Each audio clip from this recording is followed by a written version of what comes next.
제가 아까 복지 말씀을 드렸잖아요. 근데 더 이상 이제 약자 복지만을 얘기하는 것은 먹히지 않는다고 생각해요. AI 시대가 되고 사람들이 점점 더 입자를 잃어가는 상황이 될 때는 약자 복지가 아니라 우리 모두를 위한 복지에 중점을 둬야 한다고 생각합니다. 그런 면에서 성장과 복지를 같이 맞추고 선순환하기 위한 생각을 갖는 것은 대단히 필요하고 저는 그것을 목표로 정치를 하고 있습니다. 그런 차원에서 제가 별거 아니지만 뭐 작은 하나 아이디어를 내고 추진하고 싶은 것이 있는데요.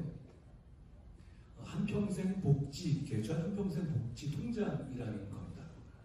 뭐냐면 여러분 지금 본인이 어떤 복지 혜택을 국가나 지자체로부터 받고 있는지 알고 계세요? 모르실 거예요. 잘 안 쓰는 것도 많으실 겁니다.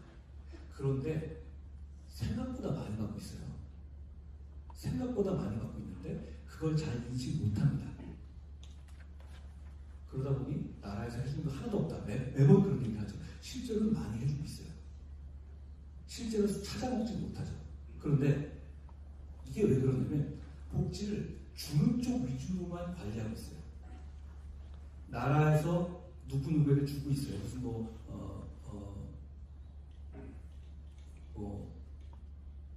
유치원 수당 같은 거 준다든가 그거 주고 있죠. 줄 수 있죠. 그리고 전기료 깎아주는 바우처를 준다든가 주고 있죠. 지자체도 하고 항목이 굉장히 많거든요. 그런데 놀랍게도 우리 개인이 한 명이 도대체 어떤 복지를 받고 있는 건 파악하고 있는 것이 없습니다. 자기도 몰라요. 자기도 각각의 기관에 들어가 봐야 알아요. 그런데 그거 어떻게 들어가 보겠어요? 그러다 보니 누수도 많고 알아도 안 쓰는 게 많아요.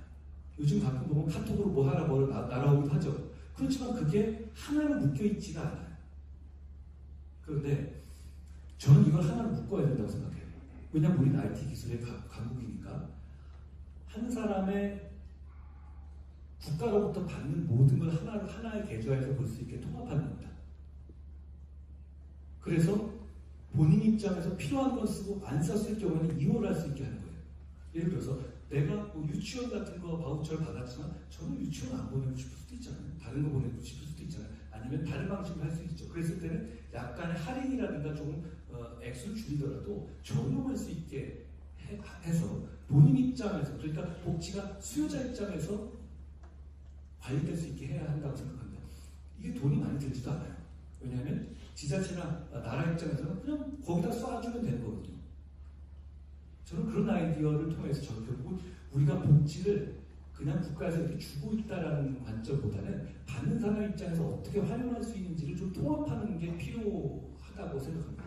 제가 이 아이디어를 생각한 게 제가 법무장관 때 피해자 센터를 통합한 적이 있어요.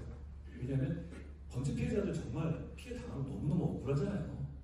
제 편 들어준 사람 없는 거 같고. 그런데 우리나라에 범죄 피해자를 돕는 여러 가지 기관이 있어요. 여가부에도 있고요, 경찰청에도 있고, 검찰청에도 있고, 시에도 있고, 되게 많아요. 보건복지부도 있어요. 그런데 그냥 그건 각각에 있는 거고, 그럼 범죄 피해자 받은 사람 입장에서는 뭘 어떻게 써야 될지 몰라요. 일생에 몇 번이나 그랬어요.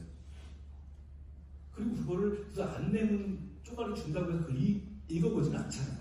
한 대 묶어줘야 된다고 좀 봤어요. 그래서 뭘 했냐면 이 기관들을 하나에 대한 오프라인에다가 한 층에 다 모으게 했어요. 아니 왜냐하면 피해자 입장에서 그게 법무부 서비스건 영업 서비스건 그게 뭐가 중요합니까? 그리고 많이 겹쳐있기도 하거든요. 그래서 한 군데 모아보니까 만족도가 굉장히 올라가는 거예요. 그러니까 주는 사람 입장에서는 그러니까 이게 이렇거든요. 좀 만연처럼 말씀드리자면 제가 당대표할 때 여름에 지난 여름 너무 더웠잖아요. 너무 더운데 전기료를 좀 깎아드려야 될 필요가 있었어요.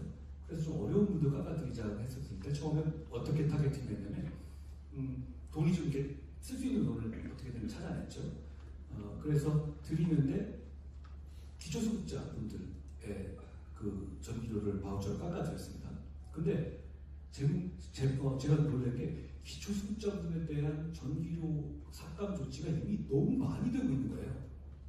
여름 한 달에 7만 8천 원 정도, 6만 8천 원, 7만 8천 원 정도 내시는데 이미 한 2만 원밖에 안 남았더라고요. 다 바우처로 끝나요. 그래서 저는 그 2만 원까지 그때 2달 동안은 내드리자 이렇게 생각했습니다. 뭐 그것도 의미 있는 거죠. 그러니까 얼마나 어려우신 분들에게 이 혹서기에 아무도 안 해드리자 얘기가 되잖아요. 그런데 돈이 좀 남았어요. 쓸 수 있는. 그러면 요거보다 조금 더 형편이 나은 분들에게 또 드리자라고 했는데 기재부가 그걸 못 찾았어요. 한 줄도 못 찾았습니다. 귀족속자라는 타이틀을 가진 분들에게는 쉽잖아요. 복지를 주는 사람 입장에서도 여기 계속 주는 거예요. 주는 사람 입장에서 마음의 평화. 그렇지만 이 넘어가는 소팅을 그러니까 요 바운더리는 아니지만 요 넘어가는 분들은 어렵지 않은 게 아니잖아요. 그런데 관료주의가 돌아가면 어떻게 되냐면 이 더 위에 있는 사람들이나 이런 쪽에 대한 파악할 만한 정보가 없어요. 그러니까 우리가 한 70억 정도가 더 남았었는데 못 찾았어요. 더 드린 그럴 만한 사람들을 그만큼 못 찾아내더라고요. 제가 좀 약간 충격이었죠.